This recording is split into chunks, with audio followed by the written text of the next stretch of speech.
اب زوراسٹرین کے برج Xuan is all together a concept جس کے اوپر سے آپ نے گزرنا ہے to achieve the final destination, لیکن ہر کوئی اس سے گر نہیں رہا. سو اچھے طریقے سے لینا از ڈفرنٹ، ٹھیک ہے، اور لے کے کہنا یہ تو ہمارا ہی ہے از ڈفرنٹ. بالکل ٹھیک ہے. اب اللہ کا یہ کہہ دینا کہ جی آدم بھی میں نے بنایا، موسیٰ کو بھی میں نے ہی دی سب کچھ، اور پھر اس کے اندر سے اپنی مرضی سے جو مرضی موڈیفائی کر دینا، اس کو سر ٹھیک انگریزی ہے، ٹرم میں کہا جاتا ہے ڈیروگیٹرائزڈ کاپی پیسٹ. ٹھیک ہے ایڈم، میں کچھ چیزیں اور آپ سے سمجھنا چاہوں گا سرل شبدوں میں، تاکہ جو لوگ آپ کو سن رہے ہیں وہ اور بہتر طریقے سے اسلام کو سمجھ سکیں. آپ نے جتنا پڑھا، اسلام کو سمجھا، کیا اسلام وائلنس کو بڑھاتا ہے، وار کو بڑھاتا ہے پیس کے مقابلے، یا پیس پر فوکس کرتا ہے؟ اگر آپ ایک مسلمان ہیں تو آپ کا پہلا فرض کیا ہوگا، وائلنس کو آگے بڑھانا یا پیس کو آگے بڑھانا؟ سر میرے مطابق میں نے اپنے چینل کے اوپر، ایڈم سیکر اردو کے اوپر، کافی سٹریمز کی ہیں اس سلسلے کے اندر. اسلام کا پرپس از ٹو اسپریڈ اسلام. جہاد کی قرآن کے اندر 73 آیات موجود ہیں، جی not just one, not just two, but 73. جی اب پرابلم یہ آتی ہے کہ ان 73 آیات میں ہمارے پیارے مومنین اور مومنات، مسلمین اور مسلمات جلیبی بنانے کی کوشش کرتے ہیں کہ یہ ایمان سے جہاد ہے، دل سے جہاد ہے. ناؤ اس کے اوپر پہلے بھی ہم بات کر چکے ہیں. یس، اگر آپ طاقت میں کم ہیں تو آپ نے دل سے جہاد کرنا، ایمان سے جہاد کرنا. اگر تھوڑا سا طاقت میں زیادہ ہو جائیں گے تو آپ نے زبان سے جہاد کرنا. سنن نسائی کی حدیث ہے، اگر تم ایک منکر کو دیکھو تو اس کو اپنے ہاتھ سے روکو. اگر تم ہاتھ سے نہیں روک سکتے تو زبان سے روکو، اور اگر زبان سے بھی نہیں روک سکتے تو دل سے برا جانو. اور یہ ایمان کا سب سے گندا ترین لیول ہے. Okay So now let's look at it in proper essence. جی قرآن کہتا ہے do not go for peace when you are the uppermost. حدیث کہتی ہے کہ تلوار سے جہاد سب سے افضل جہاد ہے اور دل سے جہاد سب سے برا جہاد ہے. اور قرآن کے اندر 72 آیات موجود ہیں جہاد کے بارے میں. ان 72 آیات کے اندر جی 70 آیات میں اسکالرز آف اسلام نے حرب والی آیات کا ریفرنس دیا. حرب کہتے ہیں لڑائی کو، ٹھیک ہے جنگ کو، لڑائی کو. جی سو جہاد کی آیات according to early scholars of Islam, قرطبی، ابن کثیر، جلالین، ابن عباس اور طبری، ان سب کے مطابق جہاد اور حرب اور قتال انٹرچینجبل ہیں. These are synonyms. سمجھ گیا. The only difference is کہ قرآن کے چیپٹر نمبر 25 کی آیت نمبر 52 کے اندر اور چیپٹر نمبر 16 کی آیت نمبر 110 کے اندر، ان دو آیات میں اسکالرز ڈیفر ان اوپینین کرتے ہیں ٹھیک ہے کہ چونکہ یہ آیات بیفور ہجرت آئی تھیں لہذا یہ تلوار سے لڑائی کے لیے نہیں ہے. سو آل ان آل اسلام جو ہے، اسلام پھیلانے کے لیے دوسروں کو اگر زنجیریں ڈال کے گھسیٹ کے بھی لے کے آیا جائے اسلام میں تو حلال ہے. یہ بھی بخاری کی حدیث ہے. ٹھیک ہے ایڈم، اسی سے جڑا ایک اور سوال ہے، اور وہ یہ کہ جیسے جو باقی دھرم ہوتے ہیں ان میں کسی کو کوئی دقت نہیں ہے کہ مسلمان جا رہا ہے مسجد میں نماز پڑھنے کے لیے. آپ جو سمجھا رہے ہیں، کیا اس کا ایک مطلب یہ بھی ہے، کیا انٹرپریٹیشن ایک یہ بھی ہے کہ اگر کوئی شخص نان مسلم شخص اپنے مذہب میں پوجا کرنے کے لیے جا رہا ہے تو جو کٹر اسلامک شخص ہے وہ ایسا نہیں ہونے دے؟ بے شک. یعنی ابھی میں نے آپ کو جو حدیث دی سنن نسائی کی، وہ کہتی ہے کہ اگر تم منکر کو دیکھو تو اسے روکو. اس کا مطلب ہے آپ اگر کوئی بندہ کفر کر رہا ہے، شرک کر رہا ہے تو آپ نے اسے ہاتھ سے روکنا ہے. مطلب میں وہ اگر بندہ مندر جا رہا ہوں، شراب لینے جا رہا ہے، آپ نے اسے ایڈم ہاتھ سے اگر روکنا میں مندر جا رہا ہوں تو میرے خلاف اسلام میں کیا کہا گیا ہے؟ سر الحمدللہ سر، آپ بے شک شرک کر رہے ہیں اور آپ جہنم میں سڑیں گے. اور شرک اور کفر سے روکنے کے لیے ایک اچھے مسلمان نے آپ کو ہر راہ سے روکنے کی کوشش کرنی. اب یہاں پہ تھوڑا سا ایڈیشنل چیز آ جاتی ہے کہ اسلامک شریعہ نافذ ہے جی اور آپ اگر ذمہ ہو تو پھر آپ کو اجازت ہے کہ آپ اپنے مندر میں جا کے مندر کے اندر کم آواز میں, کہ آواز آپ کی مندر سے باہر نہ آئے, اس آواز میں اپنی مندر میں عبادت کر سکتے ہیں ٹھیک, اگر آپ ذمہ اور جزیہ دے رہے ہیں. سمجھ گیا, اگر ایک آپ طریقے ذمہ سے نہیں ہیں ٹیکس دے رہے ہیں, تو اس کا مطلب ہے, سوری, ایک طریقے سے ٹیکس دے رہے ہیں. ذمہ جزیہ دیتا ہے, ٹیکس از ناٹ. جزیہ کو تھوڑا ایکسپلین کریے پھر. اوکے,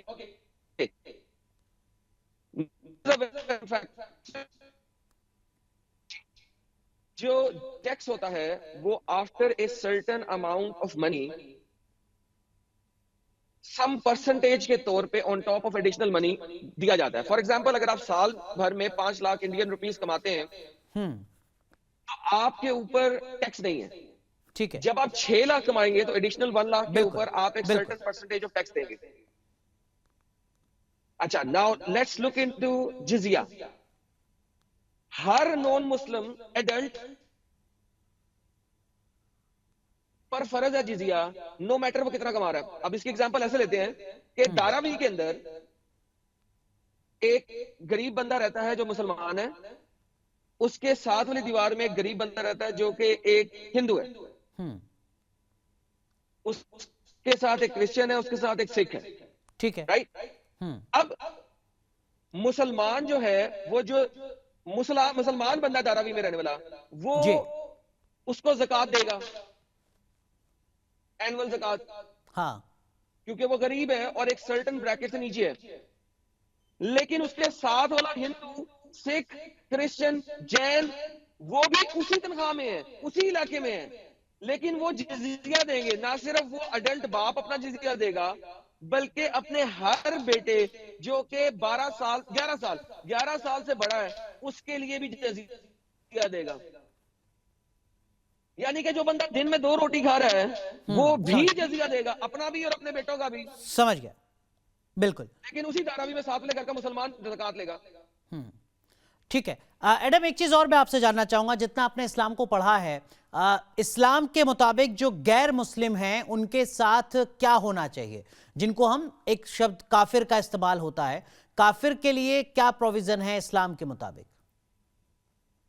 سر ونس اگین, یہی کافر از all of them, Hindu, Christian, سکھ, عیسائی, جین, ایتھیسٹ, سارے they are all کافر.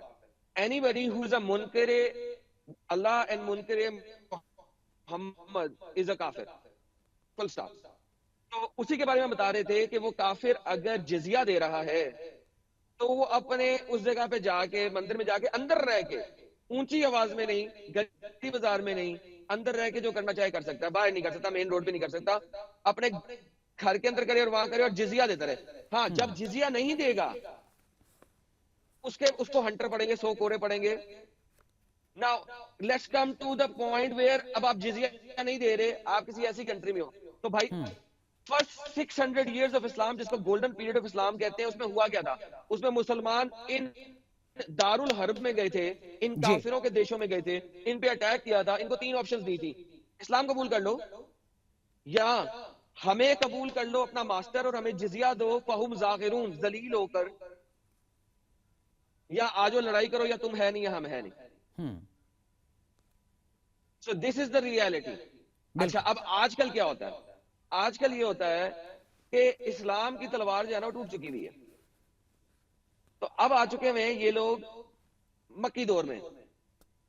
اب مکی دور میں محمد صاحب نے کیا کیا تھا؟ اگر آپ محمد صاحب کی مکی دور اور مدنی دور کی زندگی دیکھیں تو اٹ از کلیئرلی اسٹیٹنگ کہ وہاں پہ محمد صاحب کافی حد تک پیسفل تھے, اور پھر انہوں نے ویٹ کیا طاقت کا, اور جب طاقت موصول ہو گئی تو پھر انہوں نے لڑائیاں شروع کی. آپ دیکھیں کہ مکی دور 13 سال, اس 13 سال میں میکسیمم جو نمبر ملتا ہے وہ ہمیں 96 مسلمان ہونے کا ملتا ہے. That's it.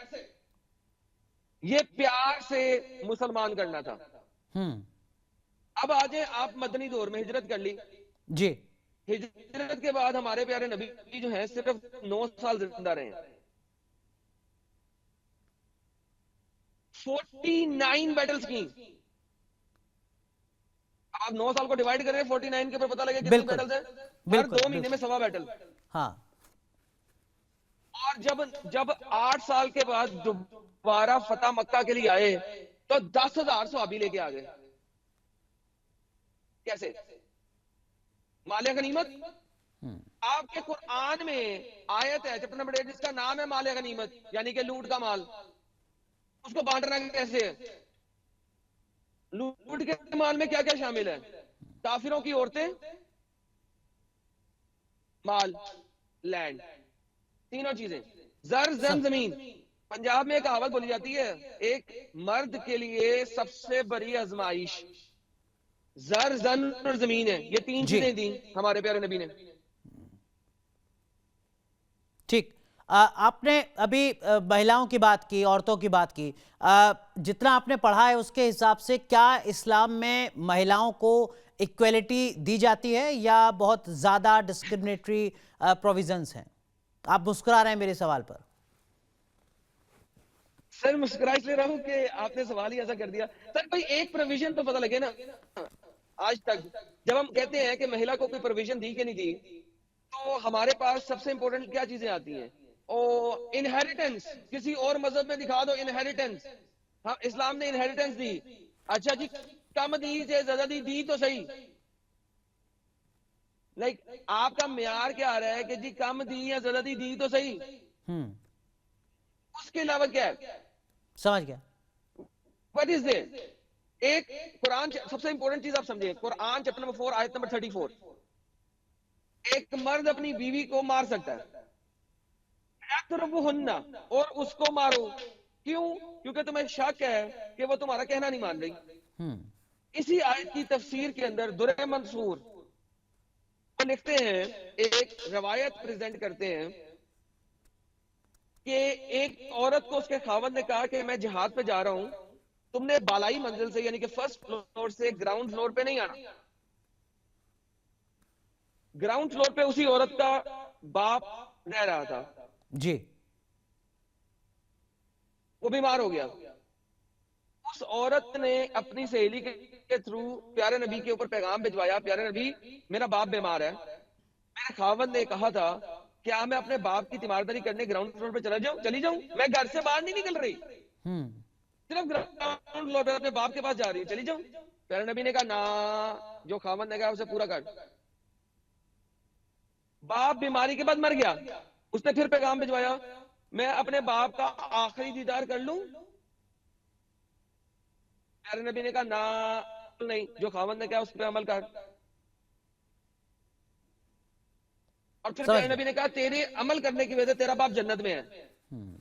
اب جنت تو نہ تو اس لڑکی نے دیکھی نہ اس کے خاوند نے, اس کے باپ نے دیکھی.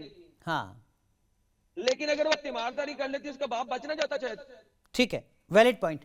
ایک چیز اور میں آخر میں ایڈم آپ سے پوچھنا چاہوں گا, وہ یہ کہ آپ کے مطابق جو آپ نے پڑھا اسلام کو, اسلام میں دیش بڑا ہوتا ہے, ملک بڑا ہوتا ہے یا قرآن بڑی ہوتی ہے؟ قرآن ایبسولوٹلی. دیش تو ہوتا ہی نہیں اسلام میں. اسلام میں دیش کس نے کہا؟ اسلام کے اندر پوری دنیا ہی اللہ کا دیش ہے. دارالاسلام دارالحرب, 2 دیش ہے پوری دنیا میں, 2 نہیں مطلب جیسے ہندوستان میں, بھارت میں, انڈیا میں جو مسلمان رہتے ہیں ان کے لیے اسلام کی نظر سے پہلے کیا ہے, انڈیا کا کانسٹیٹیوشن یا قرآن؟ قرآن. انڈیا پہ تو ایونچولی غزوہ ہند ہونا ہے بھائی. انڈیا نے ایونچولی اسلام میں داخل ہونا ہے, ورنہ قیامت نہیں آنی. یہ تو محمد کے حدیثوں میں لکھا ہوا ہے. غزوہ ہند کے اوپر کئی دفعہ ہم نے بات کی اور مسلمانوں سے یہی سوال پوچھا تھا جی کہ آپ انڈیا سے پیار کرتے ہیں؟ ہاں کرتے ہیں. تو غزوہ ہند کرنے والے کو کیا کہیں گے؟ تو پھر وہ کہتے ہیں نہیں جی وہ اسلام اور یہ اور وہ, اور بڑی بڑی جلیبیاں آتی ہیں. But at the end of the day بھائی جان, انڈیا از اے کنٹری جو کہ ایک کافر کنٹری ہے. کافر مطلب یہ دارالحرب ہے.